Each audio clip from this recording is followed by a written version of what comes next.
మీ మొబైల్‌లో యాడ్స్ ఎక్కువగా వస్తున్నాయా? అయితే వెంటనే సెట్టింగ్స్ ఆఫ్ చేసుకోండి. ముందుగా సెట్టింగ్స్ ఓపెన్ చేయండి. ఓపెన్ చేశాక కిందకి స్క్రోల్ చేయండి. స్క్రోల్ చేశాక ఇక్కడ గూగుల్ సర్వీసెస్ అని ఉంటుంది. సో, అదైతే ఓపెన్ చేయండి. ఓపెన్ చేశాక మనకి సెకండ్ ఆప్షన్ ఆల్ సర్వీసెస్ అని ఉంది. అక్కడైతే క్లిక్ చేయండి. అండ్ కొంచెం కిందకి స్క్రోల్ చేశాక ఇక్కడ మనకి యాడ్స్ అని కనిపిస్తుంది. ఫస్ట్ ఆప్షన్ ప్రైవసీ అండ్ సెక్యూరిటీలో. సో, దానిపైనైతే క్లిక్ చేయండి. క్లిక్ చేశాక ఇక్కడ మనకి third option delete advertising ID ఉంది. సో, అదైతే డిలీట్ చేయండి. అండ్ నెక్స్ట్ వచ్చేసి యాడ్స్ ప్రైవసీ ఉంది ఫస్ట్ ఆప్షన్. సో, అది క్లిక్ చేసి ఇక్కడ ఆప్షన్స్ అన్నీ ఆఫ్‌లో అయితే పెట్టేసుకోండి. సో, వీటి వల్ల కూడా మనకి యాడ్స్ అనేవి ఎక్కువ వస్తాయి మొబైల్‌లో. సెకండ్ వచ్చేసి సెర్చ్ బార్‌లో పర్సనలైజ్డ్ యాడ్స్ అని సెర్చ్ చేయండి. సో, సెర్చ్ చేసాక మనకి ఫస్ట్ ఆప్షన్ వస్తుంది. అది క్లిక్ చేయండి. క్లిక్ చేసి ఈ పర్మిషన్ అయితే ఆఫ్ చేయండి. నెక్స్ట్ థర్డ్ వచ్చేసి ఇది ఓన్లీ రెడ్మీ యూజర్స్‌కి. సో, సెర్చ్‌లో కరోసెల్ అని సెర్చ్ చేయండి.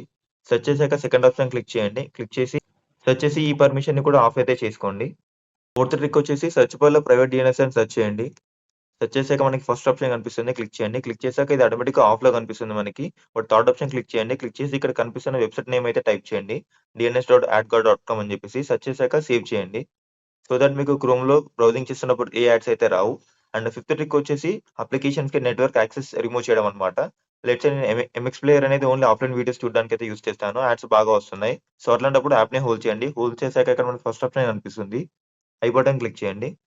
క్లిక్ చేసాక మనకిక్కడ సెకండ్ ఆప్షన్ నెట్వర్క్ యాక్సెస్ అని ఉంది. దాని మీద క్లిక్ చేసి మొబైల్ డేటా అండ్ వైఫై అయితే 2 ఆఫ్ చేసుకోండి. సో దట్ ఇందులో మీకు ఏ యాడ్స్ అయితే రావన్నమాట. సో ఈ సెట్టింగ్స్ ఏ యాప్స్‌కైనా కూడా చేసుకోవచ్చు.